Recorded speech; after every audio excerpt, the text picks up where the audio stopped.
When you hear the last of the bubbles, you know it is time for Katunkwit Chronicles. Here in the beautiful little island town of Katunkwit. I'm here with Ashlyn Komoric and our special guest. Ashlyn, is there a special guest?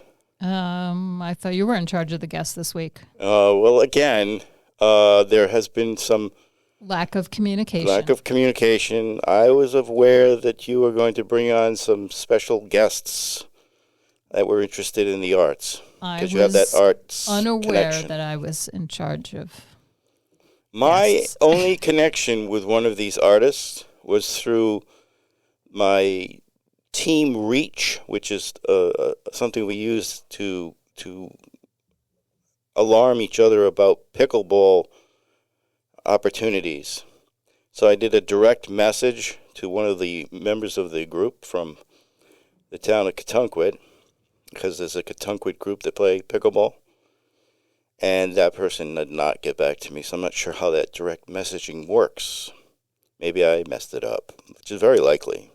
Should have used Signal. Perhaps I should have, or maybe you could have helped me with my technological insufficiencies. Shortcomings. Yeah.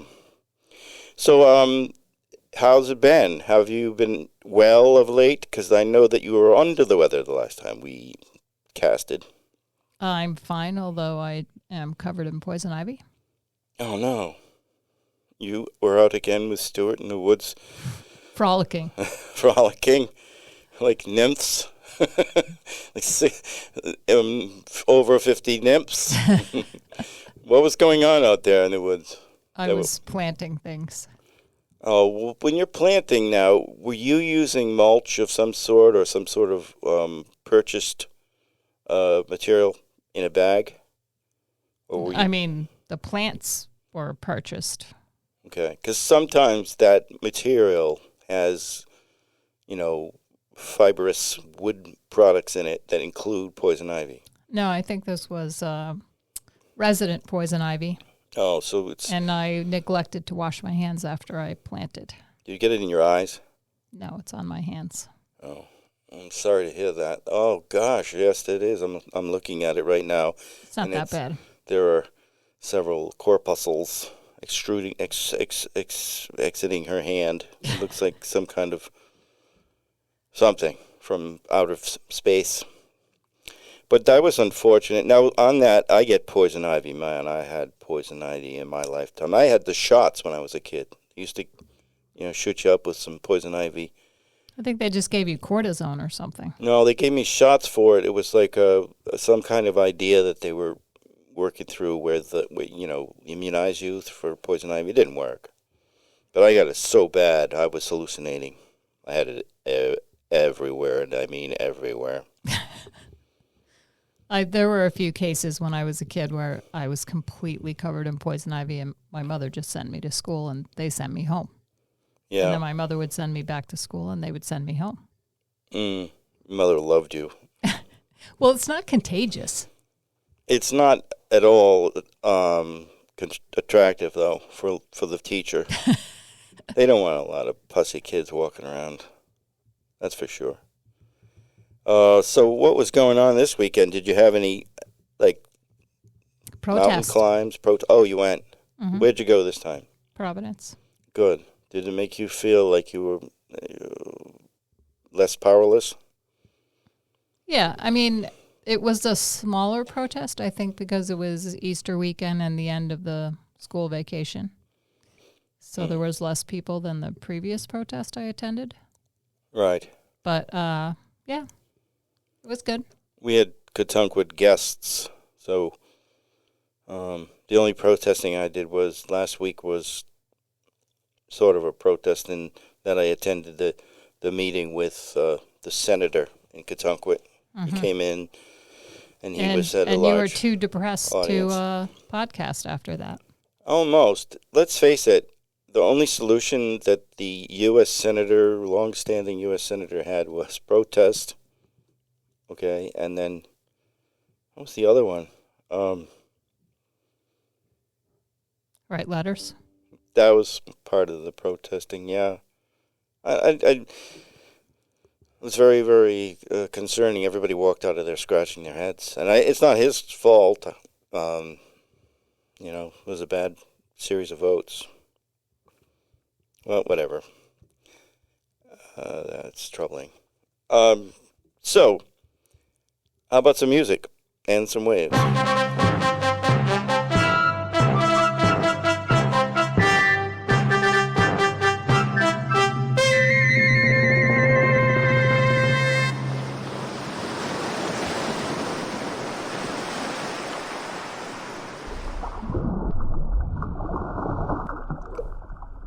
Okay, so we're going to play a new game called Finish the Statement. I could give you an example or two.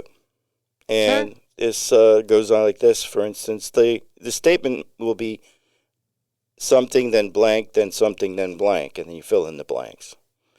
So an example would be, how blank can you blank? Do you feel like you're on the newlywed game? How far can you spit, for instance? Or how long can you wait? How high can you get? Or how confused do you claim to be? Or how stable Seriously confused. can you remain, and for how long? Oh, well, what about this example? How about this one? When will you blank? You have anything? When will I hear a song from James instead of this silly game? Oh, well, I was going to suggest that one of the examples might be cut your extraordinarily bushy eyebrows. Are you starting to feel self-conscious because your eyebrows are not bushy? When will you wash your car? When will you wash your ass? I'm gonna have to go get them threaded. Yeah, all right. I'll sing a song instead. I have a song that I put together, and I'd like to try to sing it a cappella here, of course, because we don't have any musical ability other than perhaps a little singing ability, but we'll let you be the judge of that. And it's entitled Dyslexic God and the Hollow Road. Please help me to control myself. I don't want a spot on Peter's shelf. Time has taken my mind, my legs. Dog, help me to control myself. 'Cause I've been down the hollow road to taking life as it goes. Time never seems to slow and hold, just me and you, dog, on a hollow road. I wake in the morning, fool, make my bed, put on my shoes, walk with the dog for a cup of joe. Hollow town seems so slow. So dog, you hear me, I'm talking to you. Can't believe how time just flew, dog. Is there a place up there for me, atop your lofty dogwood tree? Set myself down a hollow road, regret taking life as it goes. Time doesn't seem to ever hold, just me and you, dog, on a hollow road. And dog, when you call me, take me fast. I don't want the pain to last. Please don't dwell on my wicked past, or for my hollow life live too fast. 'Cause I've been down the hollow road, taking life as it goes. Time doesn't seem to ever hold, just me and you, dog, on this hollow road. Nice. All right. What made you write that song? I watched the Dylan. I could sing it like a Dylan. Take I watched two. Dylan, and I really. You mean the biopic? The biopic. Yes. Yeah. Okay. That's what it's called? Yeah. No, well, that's what kind of film it is. Yes, it was not a documentary. I saw the documentary, too, about him. But I really liked, just some sounds that came from him. Please help me to control myself. I don't want a spot on Peter's shelf.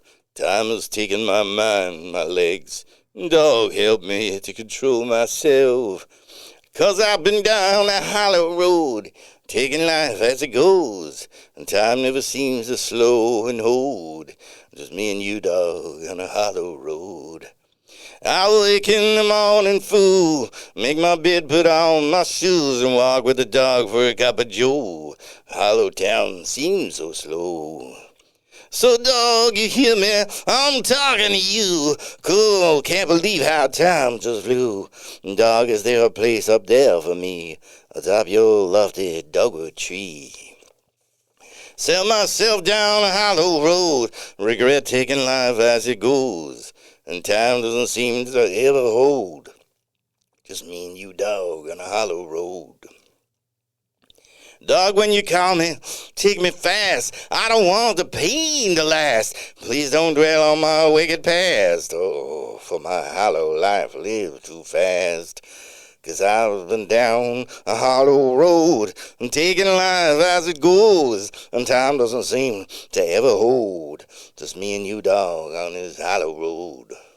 I feel like I should offer you a throat lozenge after that. It does hurt a little bit. But did you like the second version or the first version? I like the second version just because I thought it was sort of funny to try to do that, which you did a pretty good job. But there's still your sort of more Johnny Cash-ish kind of voice coming through there. Oh, Cash becomes Dylan. Well, that's a trick. Oh, they were friends. It's interesting. Were they friends? Mm-hmm. Cash really loved he liked Dylan a lot. And of course, Dylan liked Cash. So that's how that goes. So we abandoned our little project here. We took on a new project. You took on a new project. Yeah, I think we're going to let that go. That little, whatever, that fill in the blank thing. So let's advance to our regular programming. I think from now on we should, you write a song and I'll pick which singer you have to impersonate. All right. I like this. I have another song for next week already created. But did you like the lyrics of the song? Yeah, it was a little bit, Life can be hollow, right? Yeah, it did have a sort of a Johnny Cash sort of slightly dark. I mean, you know. People take hollow roads, and a road can't be hollow, but it's a path. It's a path right, that doesn't really important. Yeah. It didn't. It could have taken a lot. Doesn't lead anywhere. Taken on more. Don't live. My mantra is live a full life, and I think you are the epitome of that. So I'm trying to live a full life too. All right. So is it bullshit or not? After the death of the Pope, Pope Francis recently passed away, any day after Easter. The College of Cardinals convenes soon a papal conclave to elect its successor. The conclave involves secret ballots and discussions within the Sistine Chapel, with the white smoke signifying an inconclusive vote, and black smoke announcing the new pope. Is this bullshit, or is this not? I wish I had watched Conclave, which just came out in the last year, so I could properly answer. It's true, except for I'm not sure about, isn't it black if that's inconclusive and white if they've made a decision? This is bullshit because of I switched it around. The vote, the black, so it's if it's black smoke, it signifies an inconclusive vote, and if it's white smoke, it announces the new pope. Did you see Conclave? I did not. I think I'm going to have to watch it just because now this is what's happening. So I'll get some more insight into that whole process. My neighbor keeps me aware of all these things. Is your neighbor She's very religious? Interested in. I think she has been in times during her life, and I think she still remains that way. But she has a lot of interest in the hierarchy of it. Maybe she should be a guest. Yes, she's been asked many times and she hasn't accepted yet, but we're working on her. Wearing her down. Do you have one for me, or should I read this next one? I'll give you one. So recently, a half marathon was run in China, and robots were allowed to enter. A half marathon. Mm-hmm. I don't see why not. I say it's true. It is true. Although they had separated the path. There was like one side of the road was for humans and one side was for robots. I suppose that was in case the robots, The side with the robots was traffic permitted to travel at the same time? I don't think so. And were these robots named Tesla? No. Which is down 71%, I'm proud to hear. China has its own. It has no need for Tesla. Sorry. They're actually the top I know. EV producers in the world. Now that we've handed them everything. But yeah, the robots were allowed to make pit stops to have their batteries replaced, which I think is not fair. Oh, well. I mean, I guess the humans are allowed to grab water, so. Well, I think it's remarkable, and the robots at the same time, they could be computing and doing other things and being very productive while they do their half marathon. So that's very frightening, all of it. Yes, but it sounds true, because it's all going that way. I don't know. Hiram Delaprat, the world-renowned pianist he's from Stable Common Street. You know where that is? Yes. You're just scratching over there. You're not even listening. I'm listening, but I'm laughing because I heard not what you said, I suspect. Oh, Hiram Delaprat. What did you think I said? What was your next sentence? The world-renowned pianist. Oh, penis. Oh, I'm sorry. I can say it. I'm not afraid. Hiram Delaprat, the world-renowned pianist, from Stable Common Street of Katunkwit, and also known for his role at the Katunkwit Baptist Church, leading the choir, has recently opened an online company that sells hunting safari trips. Who would have thunk it? Mr. Delaprat says people are taking pictures every day, all day, of themselves, documenting their lives with photos. Take a safari with me, and you'll experience the cold steel of a high-powered elephant gun in your hands, with no time for photos when a bull elephant's charges. You'll experience the language changes in tone and excitement of the indigenous people as the lion approaches, and the excitement to be charged by a black rhino running 40 miles per hour directly at you. No time for photos when your life's on the line. With Delaprat Tours, yours and the lives of the animals that you shoot will never be the same. Delaprat Tours is an online business and is proudly supported by the NRAAA. That's the Auto Club element of the National Rutabaga Association, and is also sponsored by the Freedom of Expression for Baptists that like guns. Is it bullshit, or is it not? Oh, I thought you were doing a commercial. No, this is but we're it in sounded the bullshit. like a commercial. I'm going to say that, let me see. I mean, it's totally conceivable, but I'm going to go with bullshit. It is actually bullshit. However, Hiram Delaprat does have an online safari business, but they do take pictures, and they don't shoot animals. Uh-huh. It was just such a different kind of guy. So I made that one up about the other part of it. But Hiram Delaprat, he leads a good choir. Let me say that. Are you a member? I was, yes, and well, I still am. But I'm not a member of the choir, no. However, Hiram, He's got a lot of young people in that choir now, like really ripping it. It's great. And they're doing some new stuff, you know. Are they from Katunkwit or are they off-islanders? Oh, these are Katunkwitonian There's young people in Katunkwit? Singing young people. Amazing. Well, what was the statistic I heard about the number of people over 50 or something like that? It was more than 50% of the population. It's got to be. 65, I think, percent of the population is over 50. It's too expensive for young people. It's That's tough. something we need to work on. Well, Katunkwit, how do they work on it? The town doesn't work on it. They don't seem to work on it. I mean, what do we do? I think we need to provide some housing for people. You and I have to solve it.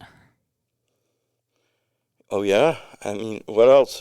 What else do I have to solve? I'm just a podcaster trying to put a few pennies together.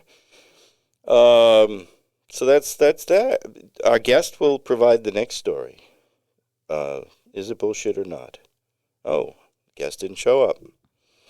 All right. So there we are.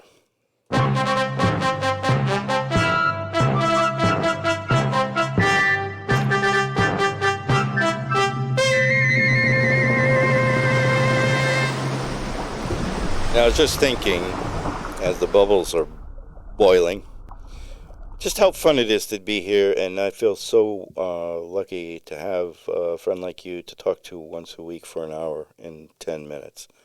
I mean it.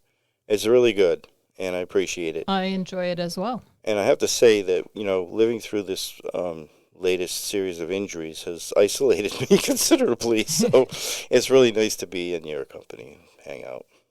So I don't know if you've told our listeners that you were the subject of an article in the Katunkwit Press.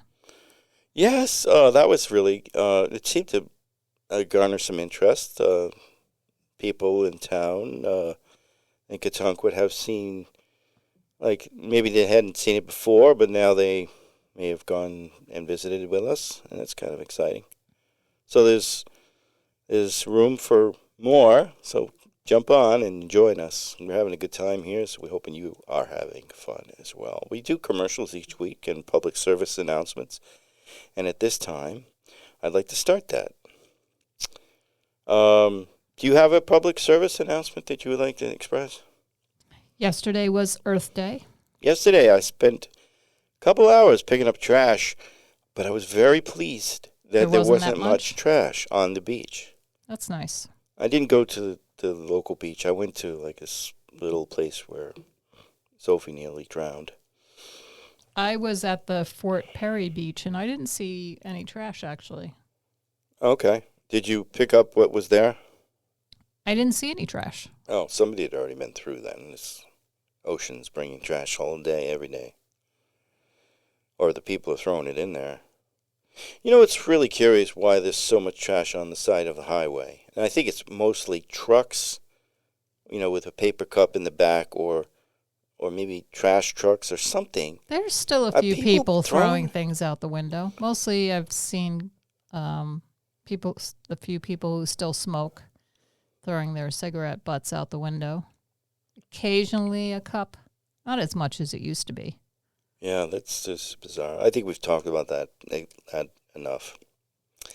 Taylor Livingston, the singer and songwriter formerly of North Carolina, has opened a recording studio in Katunkwit, focusing on the local Rhode Island and even Katunkwit songwriters and singers.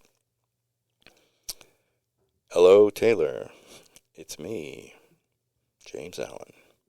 Artists need not have an agent to be considered by Mr. Livingston at this new studio, as his sole purpose is to find and support local talent wherever it exists in the area. Mr. Livingston said, while being interviewed by the local Katunkwit Press, Life is Great Studios, that's the name of the studio, Life is Great Studios is on Katunkwit, Maine, next to the restaurant Fondue Fun and Oatmeal. Can you believe it? Cheese and oatmeal. Anyway, he continued, well, it's a kickback, cool studio, a place to hang out with other musicians and see what happens. I'm looking forward to chilling out with y'all up here in Rhode Island. So I thought that was a nice reference to y'all, because he is from North Carolina. And really wonderful news. Another business in Cattunquit, Maine is swelling. Yeah. I mean, there's a new studio, too, artist studio. Really excited about that. Some new restaurants coming. Do we need any more? And I heard there might be an arcade in town. Well, more video games. That's what we need. I don't know. It's not the worst news, but it's not too exciting. I think we could have done better. I want some pinball machines and skee ball. A skee ball's nice. Anything that involves a little skill is always preferred for me. I think there's skill associated with flipping those knobs and making your way around whatever it is that you have to do to kill people on those things. But why are we talking about that when we have a world-renowned singer and songwriter in our town putting together a studio for people so that we can all become express ourselves and have other people listen to it? How about that? That works for me. Okay, so on that topic, how do you feel about it? I feel like we inspired him. I would like to see, perhaps Taylor Livingston would join us someday here in the studio, or his brother, too. Yeah. Or maybe the both of them. Wouldn't that be fun? We Perhaps have they'd bring a two guitar. guest chairs here. We have 2 guest chairs. And we have had music in the studio a few times. And if there's a third person, we could kick one of the 2 of us out and let them take over. It's fine with me. That'd be a hoot. So if you're out there, you're listening, you might have seen the article in the Cattunquit Press. Come on, join us one week. Contact us through Cattunquit Chronicles at gmail.com, or talk to anybody in town and they know my phone number. All right, so I would love you to come out here and join us. We'd be a hoot. We'd probably actually get some real questions for you instead of the these kooky questions that we ask our typical guests. The town of Cattunquit is seeking lifeguards for the upcoming beach season. We offer full sun protection, sunscreen daily, lunch, and free Devil's lemonade for our lifeguards, plus a competitive rate, $28 per hour. No way. Says Cattunquit's new town manager, Stasha Stanford. You know Stasha? Did you hear about this new town manager? Mm-hmm. Manager Stafford, as she prefers to be called. Whoa.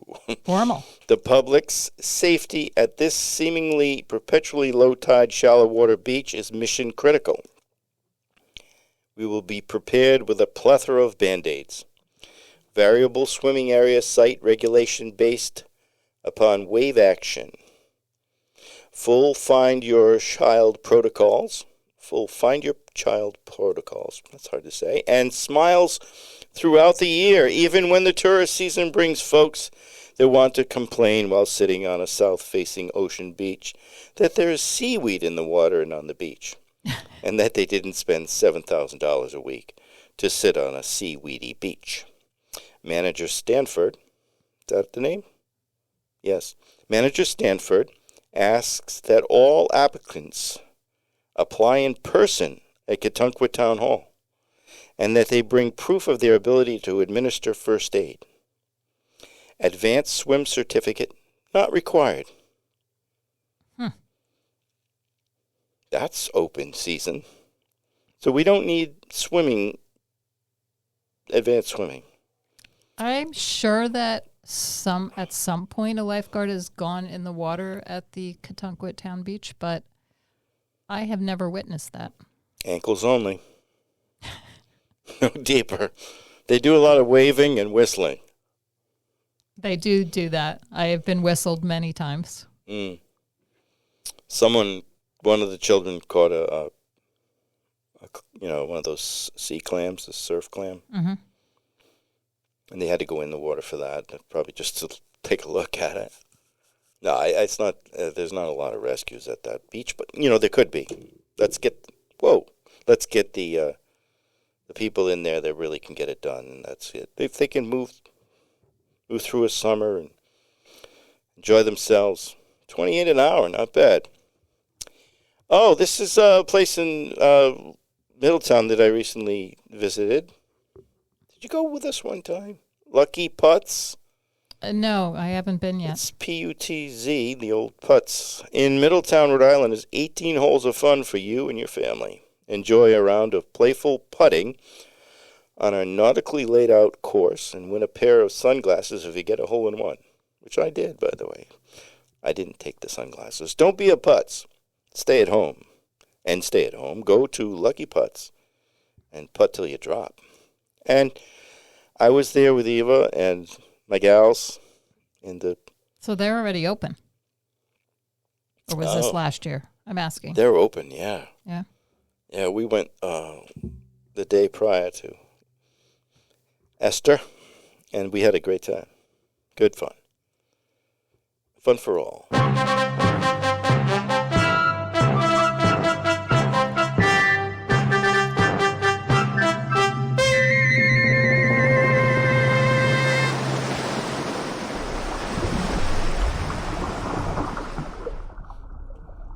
Yes, I would recommend that, get Stuart, myself, you, and Eva, and head over there. That's the only competition I can do now. So, you can't play on the big golf course. No, I'm so desperate. My league permitted me to go in one of the carts and putt. I could putt, so I went around with one group, watched them play very poorly, and then as we got to the green, I was able to putt. You better it get that. It doesn't have the same. Soon. Doesn't have the same impact. I have to say though, I two putted, which is I didn't one putt a lot, but I one putted one hole. I three putted once, and I two putted everything else. So that would lead to a good round for me. So you were like a pinch putter? What's a pinch putter? Or like a pinch hitter? Oh no, I didn't putt for anyone else. I just putted for myself. But you didn't do the other parts, so how does that work? I pitched the ball onto the green from. I don't tell my doctor, but I did pitch it from. Maybe you should 30 feet. Get those when you go to the basketball game and they have the propane cannon to shoot T-shirts and stuff into the stands. That's right. So there should be something for. Well, then there's the next shot. Yeah. It doesn't have the same impact. I did appreciate visiting with everybody. It was more of a social thing, and I did get to visit with the person I was in the same car with. Maybe you should have just been in the golf cart acting as the bartender. It's true.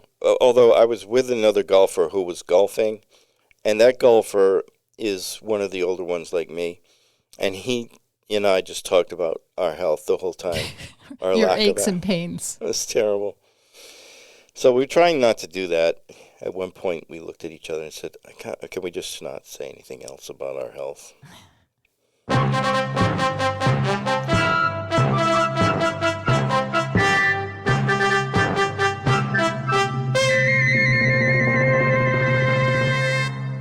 I thought I would cut that short, no wave, no bubbles, and read this little thing that I think you might find amusing.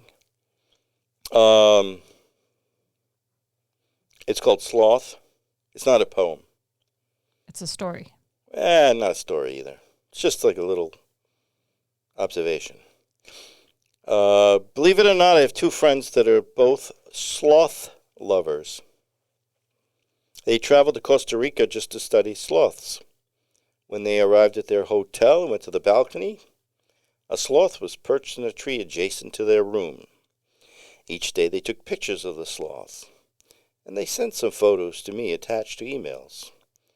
All the pictures were exactly the same to my eye.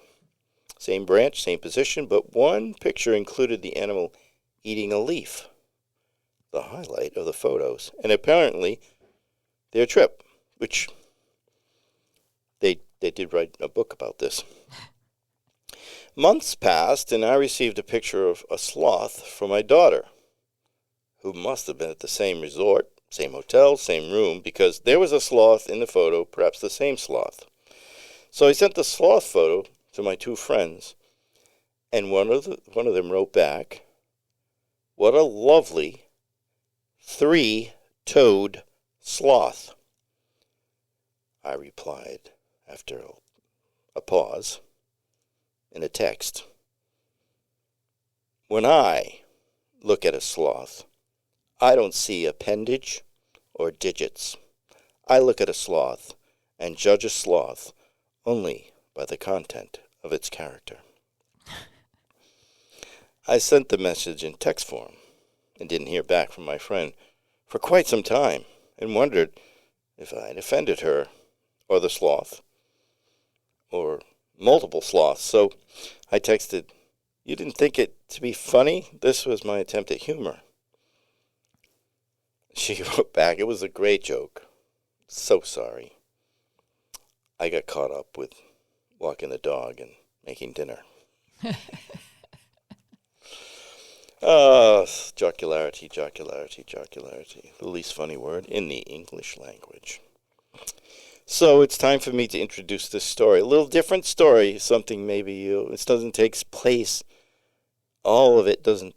All of it does take place somewhere else. However, there are references to Catunquit, and there's a connection to Catunquit. It's entitled Maggie's Exposure. Okay. And the setting is East Village, New York City. What year? Manhattan. Present day. Maybe recent past. Maggie spilled white light from the springy shade from a single tug at the corner of the vertical, rectangular, confusing contraption to get some light on her recently gesso-covered, yet still empty canvas. The spinning and winding of the shade always frightened her, no matter the number of times she'd released the spring. The empty canvas is equally frightening. She noticed that the rain turned to snow, killed a good run of late March daffodils and crocuses in the common courtyard of her Lower East Side Manhattan apartment. Never sure if the shade is going to continue to spin and jump from the pin holding it to the window frame, she squinted and turned from the window to shield herself from the sound and the prospect of another failure. Snow sucks, even if it's only an inch, and it melts in an hour. Maggie exclaimed to no one, directing her attention to the garden beneath her window. She recalled how Jade had helped to plant the garden with others from the apartment building before he left in November.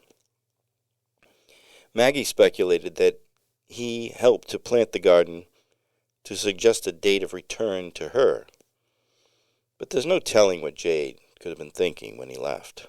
And her idea was highly speculative, and seemed to be, to her, a bit desperate, too.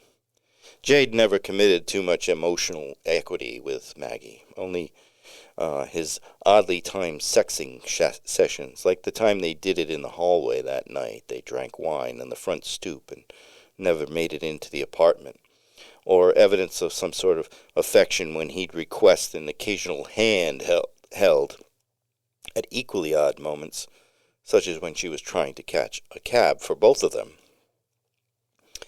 The one thing Jade was willing to share with Maggie was complete exposure to his art, as Maggie often modeled in the nude for Jade. He was big about sharing his art experience, as he called the practice of lying motionless and naked for hours while he painted vigorously. Maggie liked modeling for Jade, or at least she didn't feel abused by the experience.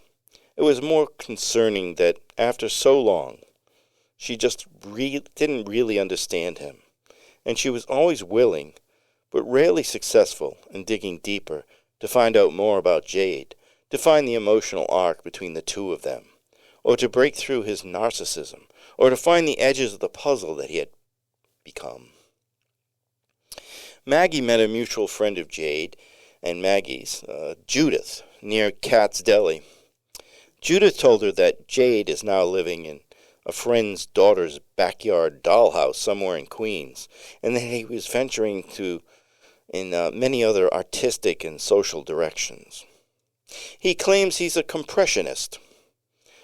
Judith blurted out with a sigh as she spoke. His art is now a combination of miscellaneous junk. He's moved away from the nudes and repose that he was doing a while back with you, and now he's onto large canvases. He places one canvas in the dirt, dumps paint of varying colors atop the canvas. He includes barbed wire, fiberglass, Tonka truck tires, for example, and then he places the second canvas atop the mess. Get this.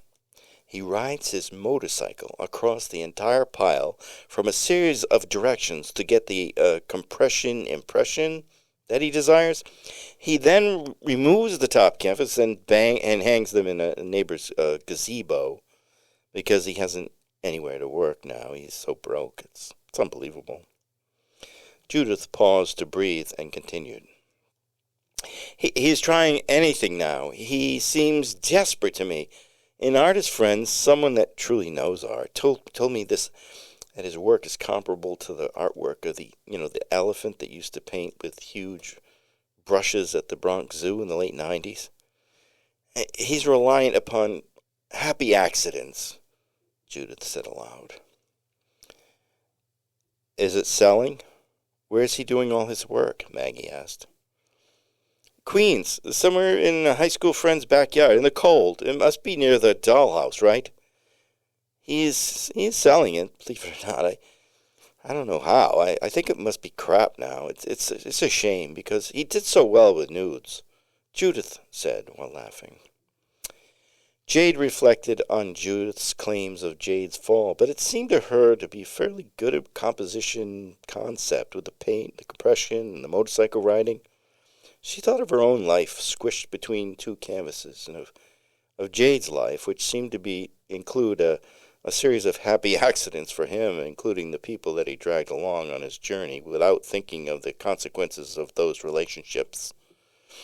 Maggie sometimes thinks morosely and too deeply that Jade became bored with her figure, her visual shape, the light she reflected, and her disposition. She recalled him asking her repeatedly to feel the light in the room, to express the light through her shape. Maggie, being an artist and an oil painter herself, understood better than most what he was getting at, but found it harder and harder as time went on to satisfy his need for light from her, sapping the energy from Maggie during their sessions together.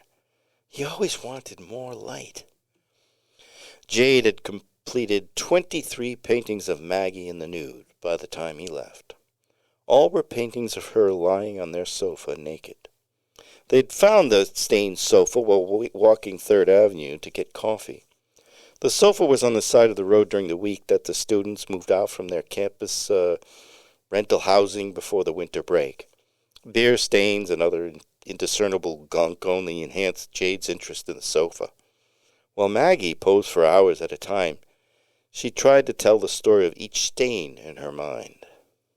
Or she tried to seek out animal shapes or seascapes in the stains, to pass the time as she lay naked and motionless for hours each session.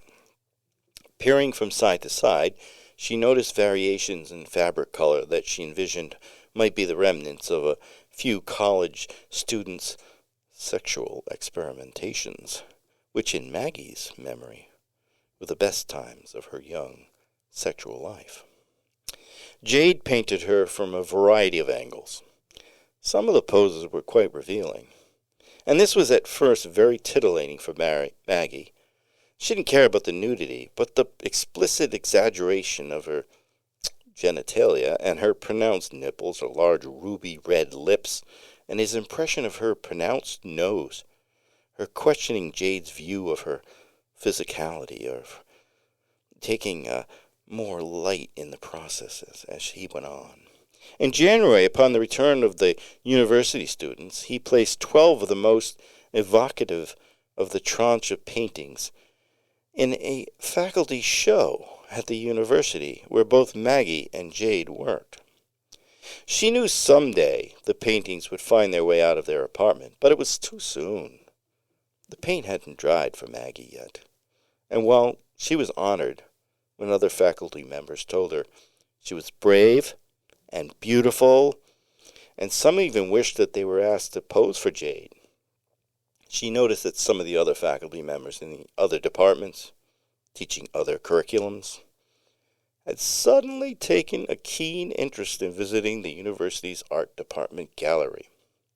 She was receiving more attention than she had been used to receiving. She was a painter and a sculptor and a professor, and would prefer working her oils, or her clay, or her wooden objects alone and without attention. Maggie hadn't hooked up with anyone since Jade's sudden departure. An encounter at the New York Public Library with a man peeking through the bookshelves left her curious, yet empty, even though nothing sexual happened. Her thoughts ranged from concern, then to climax, as she thought that he may have been a stalker, or equally creepy and exciting, a silent bookshelf lover. Her fantasy included speechless, anonymous sex with a library lover behind the Vladimir Nabokov section, which she realized to be equally creepy because Nabokov wrote Lolita, a novel about a middle-aged man and his 15-year-old love child. Maggie found it hard to forget such things, and she'd shake her head nearly violently each time the images returned. Maggie poured thick, pulpy orange juice as her library lover returned to her thoughts. She overfilled the juice glass to the brim. Maggie stooped to the table level for the first sip. A knock on the door startled her, and she spilled the glass of juice all over the table. The liquid orange river flowed to the floor. "Damn! Stop! Stop!" she yelled at the juice and ran for the paper towels. Returning to the table, she continued babbling frustratedly as she cleaned up the orange mess. "That motherfucker's in my head. There's so many motherfuckers in my head." When finished cleaning up the mess, she left the juice-sodden towel on the table and lifted a bread knife from the drawer. She sawed at the crusty loaf of Italian. The knocking continued.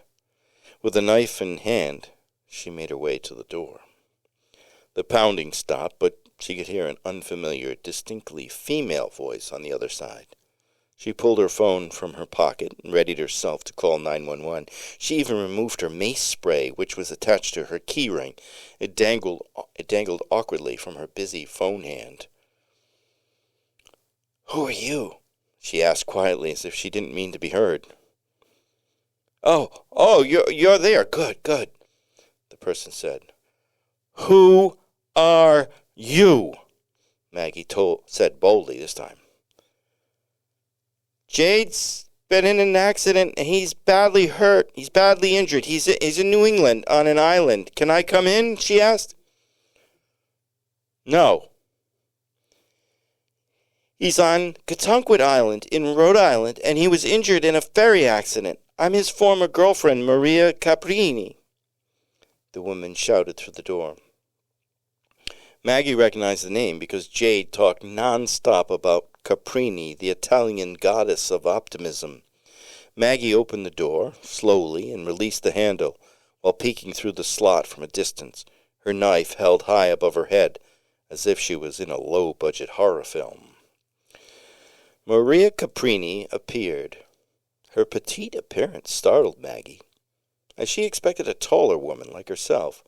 She was always confused as to what Jade admired in the appearance of a woman. Jade thought all women held beauty in their light somehow, and that some of them managed their light more effectively and efficiently than others.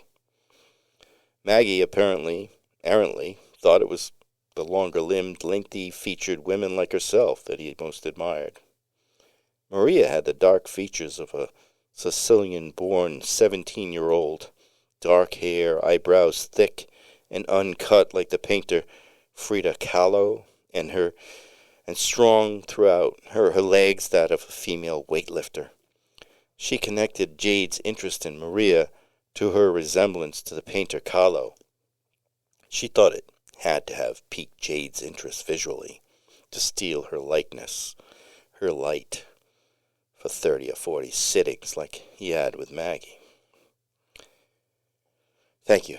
Thank you for letting me in. He told me about you and about this place. He said the light was good. He was always talking about the light, Maria said.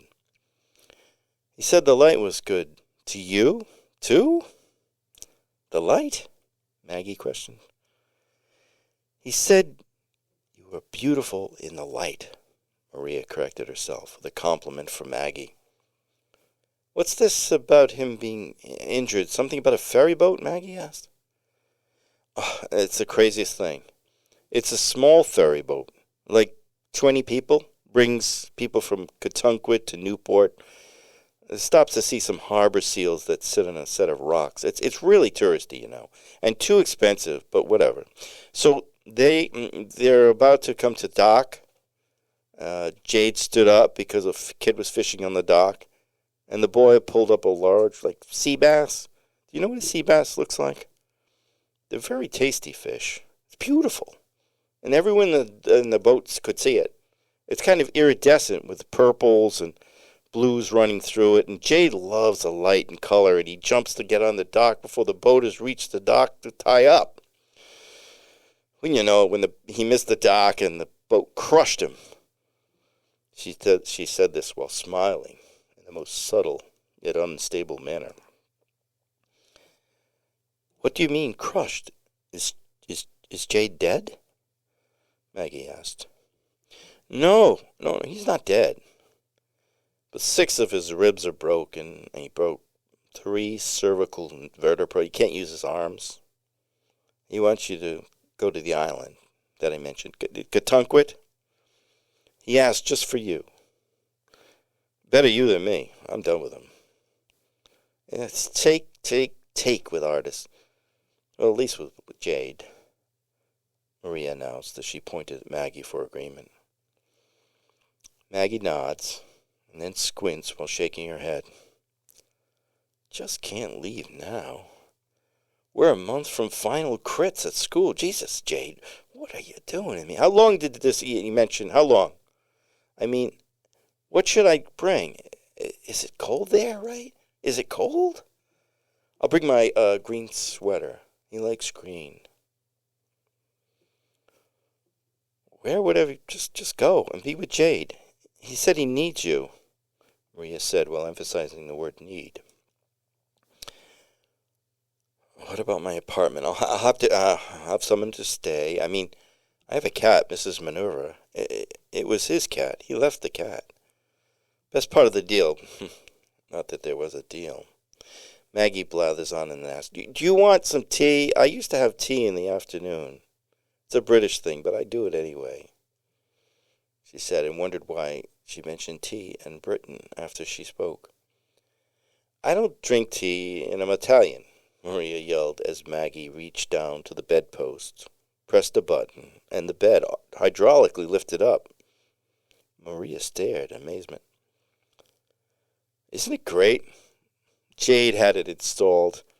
He stored his paintings here. When I left, I began storing sweaters.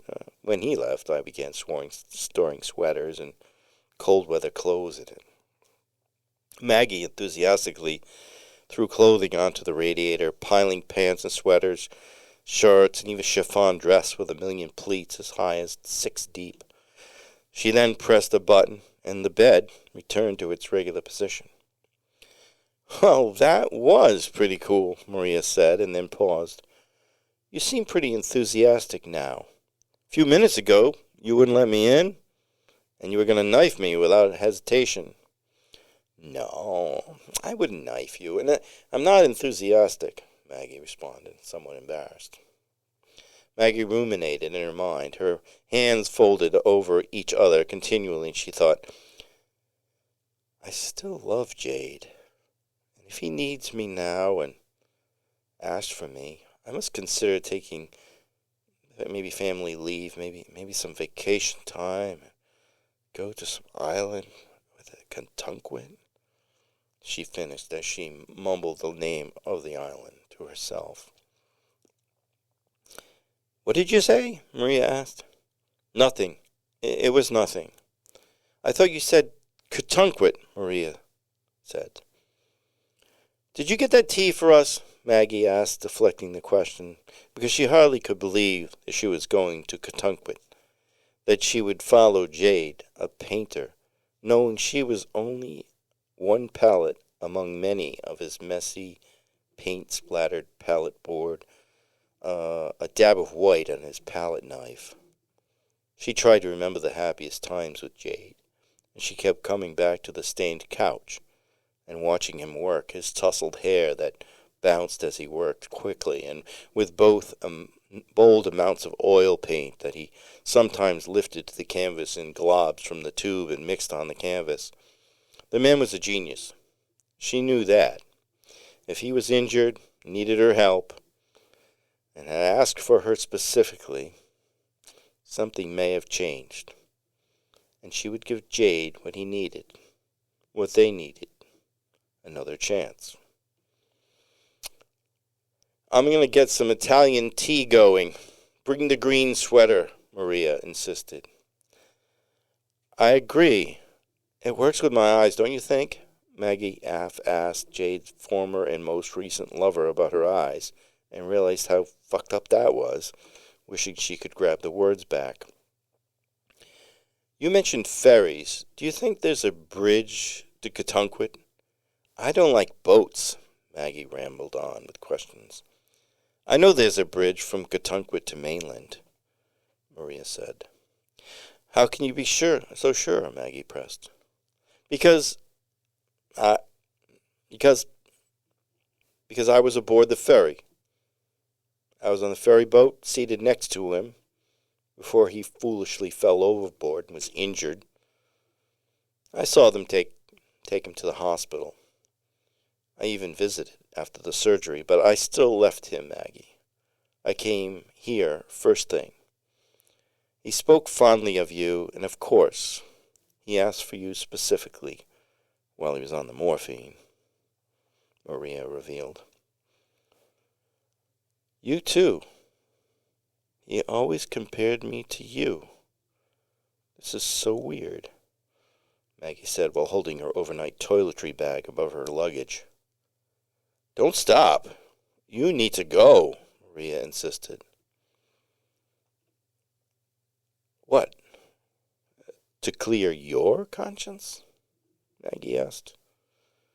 He'll die without help. He's broken, Maria said. Then why did you leave him? Maggie asked. Preemptive. I was going to pack as soon as we returned from Newport. It was actually selfish. I wanted to see the seals lying on the rocks off the coast of Rose Island. Truth is, I could feel him slipping away for about the last month, Maggie. It was the second time around with Jade, for me. It all sounded great. An island with an artist. Jade. Well, you know, Maria reasoned. And now how does it feel? Maggie posed the question half-heartedly, stuck in motionless thought, a tear forming in the corner of one eye. Go? For God's sakes, go, Maggie. Please, just go. I'll stay here. I'll take care of your cat. Minerva? No, I won't, Maggie said aloud. Maggie hit the button on the automated bed, tossed the open, half-filled luggage in the large, open storage space, and hit the down button.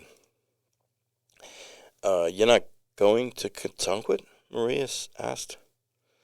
No, I'm moving on, Maggie said as she turned to the stove, lifted the kettle, and poured 2 cups of tea to toast 2 of Jade Colombino's last life models.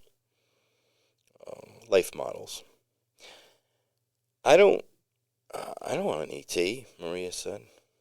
Maggie looked at Maria until Maria became self-conscious. What? What are you looking at? Maria asked. You, of course. You're stunning. Absolutely stunning, Maggie said. No, no, not me? No, Maria responded. This is crazy. I haven't painted or sculpted anything since he left. I mean, it's nuts, but... well, would you, but would you sit for me while I paint you? Maggie asked.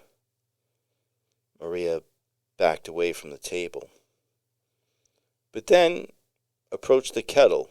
She poured some water into the teapot over the leaves, and the leaves and all that stuff, and answered, Yes. Yeah, yes, I will. I will. For some reason, I don't know why, but I will, Maria answered. Do you know how much light you emit? You can make a dark room light, Maggie complimented. Come on, Maggie, not really. No, you do. Let's get started, Maggie said as Maria removed her clothes, revealing her muscly body as she laid down on the stained sofa between Maggie's memory of steamy college sex and raucous beer bash stains. Maggie was turned on as she lifted brushes from the turpentine ball jars and cleaned each brush thoroughly, as Maria ran her fingers through her hair like giant fingered combs and settled into the couch. The end. That couch is grossing me out. Do you know the couch? Yeah. Do you know this couch? Has there been a couch? Didn't every college student have a couch like that? Yes, and that couch probably found its way to the side of the road again at some point. We had a couch. We actually, this was before anybody really knew the extent of the AIDS epidemic, but we called it the AIDS couch. Oh. It was disgusting. Oh, yeah, that's kind of sad. That was a tragic epidemic, obviously. But yes, so anything more than the couch? I got to get over the couch, and how come she didn't run right to the shower after posing on it? Oh, yeah. Would she liked the couch? The couch. I don't understand. It was a source Drugs must have been involved. A source of her imagination, though. It provided her some kind of entertainment, right? Where she could have looked at the couch without actually touching it. But anyway, it's kind of creepy, isn't it? Psycho creep. Mm-hmm. It's not my regular gig. No, it's different for you, for sure.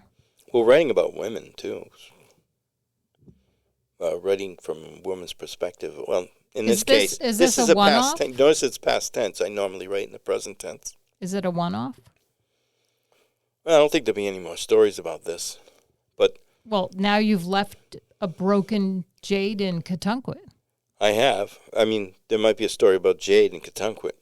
Yes. Oh, so I don't know if we'll see Maggie again. You know, funny how Maggie comes up as a character again, a different name, a different person, different. You like that name? I like that name. But yes, I mean, we don't. I feel like the loose end in all of this is Jade, abandoned in Katunkwit. Oh, Jade will be fine as soon as he gets his hands working again. But will he? Maybe he won't. Maybe he's going to be, I don't know. He could be wandering the streets of Katunkwit, panhandling without his hands. Well, he abused women in this way, right? He stole from them. Well, we really only have one side of that story. Well, And I also Two did sides, like because we have the witness, Maria Caprini, Maggie. two sides, but they're the same. I'm okay. So does Maria reinforce Maggie's story? But Maria was leaving Jade. Jade wasn't leaving Maria. Did she push him off the ferry? One wonders. I did like Now you have where he another was. story. I did like where he was going with his art, with the motorcycle running over the canvases with all sorts of junk sandwiched in between. Living in a dollhouse. I have a good friend that after we was divorced had to live in the dollhouse for a little bit in one of his friends' backyard. It worked out fine because it was one of those like real Fancy California dollhouses. Yeah, I know somebody in Kentucky who has one of those in his backyard. Oh my gosh! It's actually along the golf course. Maybe you've seen it. I'll have to look if I If ever you get look to in play the- again. If you ever get to play again, look over the stone wall at the backyards, and you'll see the dollhouse. Oh, I visited with my friend Andy up there on the top of on the main street there, and had a great conversation. He and I go way back from times when I used to work in town here. So we had a good conversation. He must have a lot of golf balls in his yard every day. Mm-hmm. So there you have the story of Maggie's exposure. Why do you think I titled that? Well, that's obvious. But she exposed herself, but mostly she exposed her emotional self. And it's just another form of abuse, right? Because he took lots of taking, right? Oddly timed sexing sessions. And then the other piece of it was the evidence of that was, he would grab her hand when she was trying to use her hand. He wasn't very intuitive. Yeah. He was very narcissistic. A lot of people who are not very intuitive. Yeah, I know. Well, you are a different kind of woman that doesn't matter. You just like, screw it. I got my own thing going on. And I think that's wonderful that you can do that. I think you're extraordinary in that regard. So like maybe you had a different indoctrination growing up. You were like, I did not if pose you didn't, in the nude on a skanky couch for sure. but you didn't rely on. I'm gonna guess. This is me stepping out here. That you didn't rely on men to amuse you. Like, I think you could find plenty of. Well, I'm sure there would. Amusing men. It was more a mutual amusement rather than one-sided amusement. But there might have been in your life. I don't know. Did you get dragged around a little bit? Amusement makes me think of like the cat playing with the mouse. Oh, okay. Oh, all right. So, bad choice of words. But how could I have rephrased it? How could I have phrased it differently? I think you're correct. Regardless, I get what or I know what you're getting at. Okay. We're going to tell everybody else in Boise, Idaho? or you're going to keep it to yourself? I didn't let people use me to amuse them, is what you're saying. I respect that about you.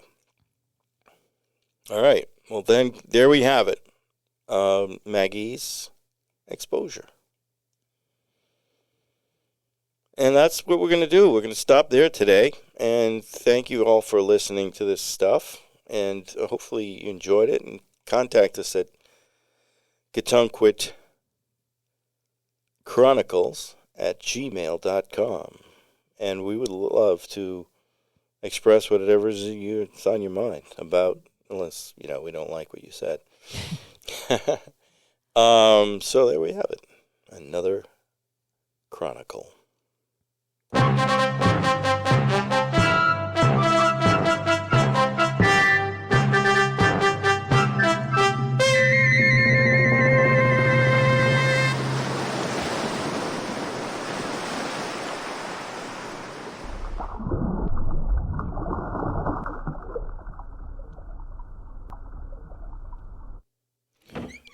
Do you know what the Red Sox team record is this year? Are you aware of how they're doing?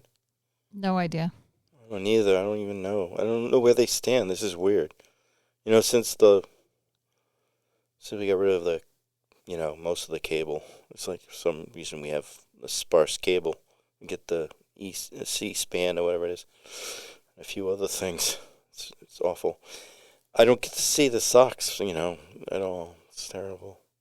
Anyway, this we're gonna do another door. The door is gonna close again. I'm going out the door this time. See you. Bye.